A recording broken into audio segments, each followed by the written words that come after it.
Okay. So, right here it's supposed to say poltergeist, or, I mean, terrorgeist. You know, right here. I wrote terrorgeist. Whatever. It's supposed to say the terrorgeist. That's why I wrote the. Um, as you can see, I wrote flame is pitch black, but is still a flame. As you can see, the like ghostly flaming skull notation means it's the flame on the head, and it's pitch black, but serves as really hot fire, like almost like negative fire, but it's super hot, so it burns you like 10 times worse than like red fire or orange fire or like normal fire. I mean, uh, right up there, I kind of tried to put particles, please. Right here. And then, well, didn't exactly work out as the way I planned. As you can see, for his torso, he's kind of got this thin layer of charred skin just stretched out between his bones. And there's extra bones reinforcing the sternum right there, all throughout the rib cage. And then another thing is he's got these big old claws and a mouth and eyes that kind of just look like a jack-o'-lantern, as you can see. These big claws right here and right here, well, they're just skeletal, so they look extra long and big. His body is mainly comprised of bone.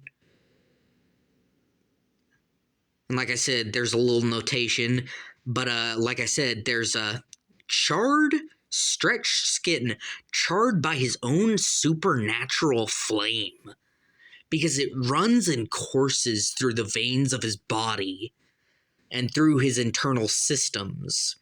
It's what keeps him going. So if you were to extinguish the flame somehow, which would require supernatural cold, if you were to extinguish this and all the flame throughout him with a supernaturally cold, like holy water or something, like you'd have to get like holy water in the buckets and like pour it on this guy for him to go out. But yeah, he is kind of a demon, but more of a ghost.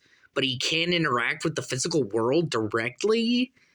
Yet you can't interact with him very much unless you get like some sort of like Vorpal sword. But for any mob of like Minecraft, any sword will do. Usually, just the Netherite is the best. If Terrace HD, of course, who I'm posting this for, sees this and wonders how Vorpal sword would come into play. Well, pretty much Netherite swords for Minecraft, if you're gonna use it for Minecraft, come into play the best and can be used as Vorpal swords, but any sword really can, except for wooden and iron.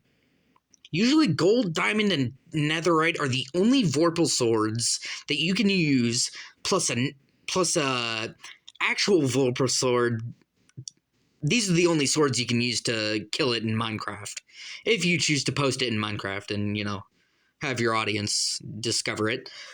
And then, well, these right here are fused joints. They used to be foot bones that have now turned into spikes that fuse to the calves. And they're kind of a little stubby down here, so that way you can run on them. And then these are the calves, these double bones. And then here's the thigh bone, the femur right here. So, as you can see, I didn't really want to draw a crotch area or anything, so I just kind of went straight across with a line, meaning the skin's there, but he doesn't really have, like, anything special down there, like genitalia. Well, I mean, that's kind of not kid-friendly, so obviously. And then, well, this is the big guy right here. He's kind of 10 feet tall. So think about that for like spacing and how big he might be in comparison to Steve. Like 10 feet tall if Steve were a normal human. Because technically each block is a meter and Steve is 2 blocks tall. So that makes him like 9 feet tall, I think? maybe 12. So, like, if he were a normal-sized human, in comparison to this guy, how many blocks tall would this guy be, do you think? Anyway, well, hope you see this, Terrace.